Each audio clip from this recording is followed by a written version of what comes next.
कहते हैं चोर की दाढ़ी में तिनका।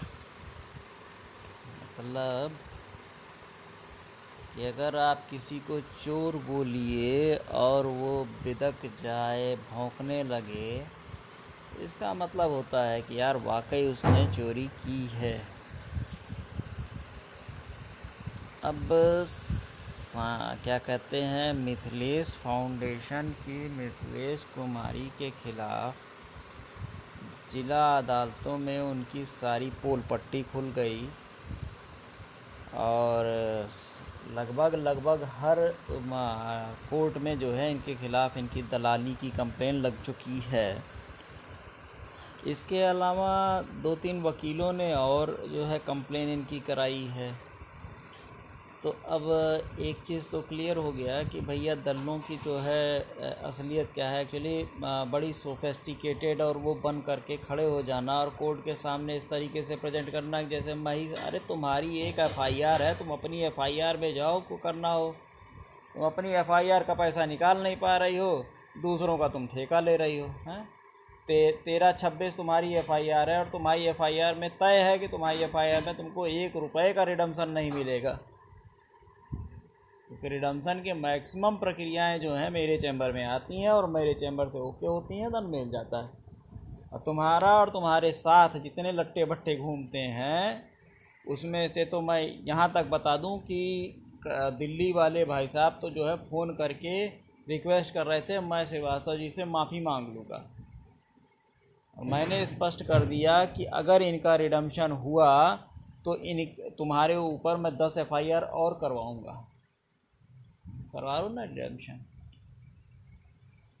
प्लाट साइट पे जा कर के 10-12 महिलाओं के साथ वहाँ गुंडागर्दी करना, अरे तुम हो क्या भाई। एक सिंपली एक छटाक भर के फाउंडेशन की जो है वो हेड हो, और हेड हो करके आप बेवकूफ़ बना सकते हो दूसरों को, तो आप बेवकूफ़ बना सकते हो।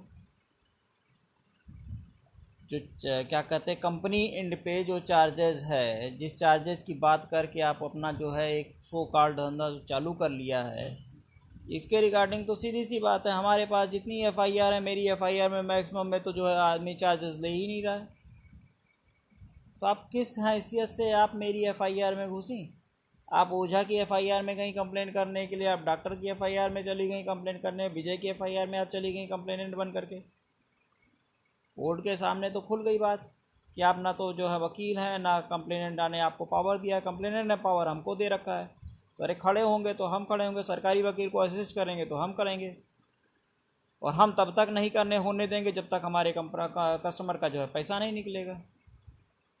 हैं संदीप राठौर की मामले में आप गई, आप क्या सेटिंग कर रही थी, क्या किसी को नहीं पता था? नहीं सेटिंग हो पाती आप, और संदीप राठौर की तो बेल वैसे भी खारिज होनी है, उसमें कौन सा बड़ी आपने तोप जाग दिया। संदीप राठौर का तो कोर्ट ने बता दें, कोर्ट ने ये चीज़ एकदम क्लियर कर रखी है कि जिन मामलों में रिडम्पशन हो जाएगा उस मामलों में कंप्लेनेंट काउंसिल के साथ अगर अपीयर होते हैं, सर क्या कहते हैं वकील अपीयर होता है रिडम्पशन के पेपर ले करके, कोर्ट उसको जो है जमानत और जो है दोनों ही चीज़ देने को तैयार है। लेकिन अगर आपका रिडम्पशन नहीं हुआ है तो आपको जो है बेल नहीं मिलेगी। तो आप कौन सा बहुत तोप दाग रहे हैं। मेरी ड्राफ्टिंग ही इस तरीके की, मेरी एफआईआर की ड्राफ्टिंग है, 4-4 पन्ने 2-2 पन्ने की जो एफआईआर ड्राफ्ट करके दिया है। कोई हलवा थोड़ी ना है कि आपकी तरह बस उठाई और आए करके खड़ी हो गई मुंह पर समझ बताने लगी सबको। और उसके बाद जो है आप क्या कहते हैं उसमें वो बोलेंगी, अरे एक कहावत बता दें मैडम, एक कहावत है, हाथी चले बाजार कुत्ते भौंके हजार। आप जैसे बहुत लोग भौंकते रहते हैं हमारे ऊपर, हमारे कोई फ़र्क नहीं पड़ता है। आपकी लाइफ उस क्राइम से जुड़ी होगी, मेरी लाइफ नहीं जुड़ी होगी। मेरे पास इस तरीके के सैकड़ों मुकदमे डेली आते हैं, आप ढूंढती हो। आप क्या कहते हैं, आज मुझे कल मैंने एक वीडियो आया मेरे पास, 100 लोग इकट्ठा हो जाएं तो मैं पीआईएल लगा दूं, मैं 7 तारीख को पीआईएल लगा दूं। अरे मूर्खों का पीआईएल लगाने के लिए क्या इकट्ठा होने की ज़रूरत है? और कोर्ट के सामने अगर ये पता चल जाए, आप लोग 100 लोग इकट्ठा करके तब पीआईएल के लिए आप पब्लिसिटी कर रहे हो, कोर्ट उठा करके वहीं से आपको जेल भेज देगी। अभी कभी डायस के सामने अपीयर हुए हो? डायस का क्या मुंह मतलब व्यू रहता है किसी भी उसके लिए? बस चूतिया बनाना है, लोगों को चूतिया बनाना, चूतिया बनाने का पूरा ठेका ले रखा है सब मथलेस फाउंडेशन ने। और चूतिया बनाना 30% आपने विजय से किस हैसियत से मांग लिया 30% रिडम्पशन चार्जेज? विजय तो पटना से तुरंत आकर के यहाँ करा गए FIR आपके खिलाफ। आपके ही ज़्यादातर जो है क्या कहते हैं जो लगे भग्गे हैं उनके सबके खिलाफ पिटीशन हाई कोर्ट में पड़ी हुई है, सबके खिलाफ। जा करके अपना चेक करा लीजिए। आपको दूध की धुली नहीं, आपके खिलाफ भी PC एक्ट की मुकदमा में कंप्लेन मेरी पड़ी हुई है। आप पहले से मांग रही हो, आप जो पेमेंट मांग रही हो, आपको पता है कि फाउंडेशन जो है PC एक्ट के कवर होता है। और उसी कोर्ट में मैं आपके खिलाफ मुकदमा डाल दिया हूँ। अब अपना जिस ADJ के कोर्टों में आप जाती हैं ना, उसी कोर्टों में आप अपने मुकदमे देखिएगा। अब जब देखो तब जो है जिसको देखो वही बड़े आई में, जैसे तुम्हारे बाप का खा दिया खा रहा हूँ मैं। साली 2 कौड़ी की औकात नहीं तुम्हारी जो है मेरे सामने। तुम्हारी औकात तो तुमको अपने खुद ही पता चल गई थी उस दिन कोर्ट के सामने, जहाँ तो तुम किस तरीके से तुम आगे पीछे दौड़ रही थी। तुम चली हो हमको बोलने।